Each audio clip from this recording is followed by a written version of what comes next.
Bukan hal baru ketika berbicara partai lokal atau parlok, karena faktanya keberadaannya telah mewarnai politik keindonesiaan di pemilu tahun 1955. Parlok entitas alternatif bagi pemilih memberikan pilihan politiknya selain partai nasional. Seiring berjalannya waktu, nyatanya era kekinian partai lokal kembali hadir memberikan keunikan dalam sistem kepemiluan di Indonesia. Dikhususkan hanya berada di Provinsi Aceh. Cerminan keberadaannya merupakan keanomalian dari sistem politik Indonesia yang diakui pemerintah secara legalitas dan peraturan lainnya. Pengakuan pemerintah memiliki dasar kuat mewujudkan hanya di Aceh. Sesuai kesepakatan MOU Helsinki, poin 1.2 partisipasi politik 121 menjelaskan kehadiran partai lokal. Selanjutnya, hukum Indonesia mengesahkan Undang-Undang Pemerintah Aceh nomor 11 tahun 2006. Terjelaskan pada bab 11 mengenai partai lokal pasal 75 ayat 1.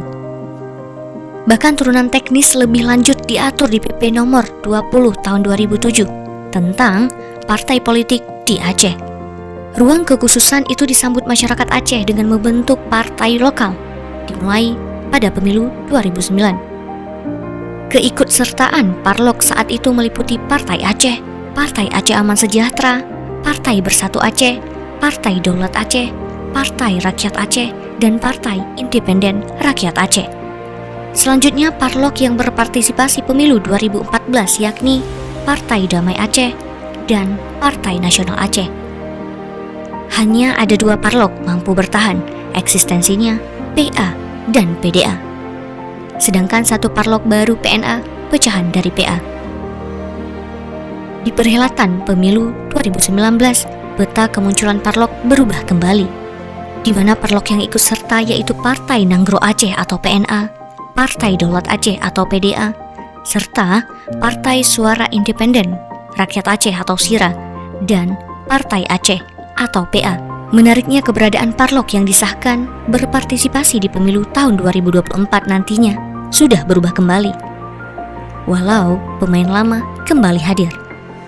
Parlok itu terdiri dari Partai Aceh, Partai Adil Sejahtera Aceh, Partai Generasi Aceh Besabo Taat dan Takwa, Partai Darul Aceh, Partai Nanggro Aceh, dan Partai Solidaritas Independen Rakyat Aceh.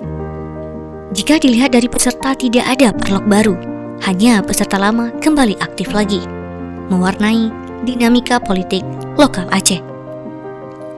Terpenting rakyat Aceh butuh tindakan nyata kehadiran parlok untuk mengubah keadaan Aceh menjadi lebih baik, bukan malahan menjadi aktor memperburuk keadaan Aceh.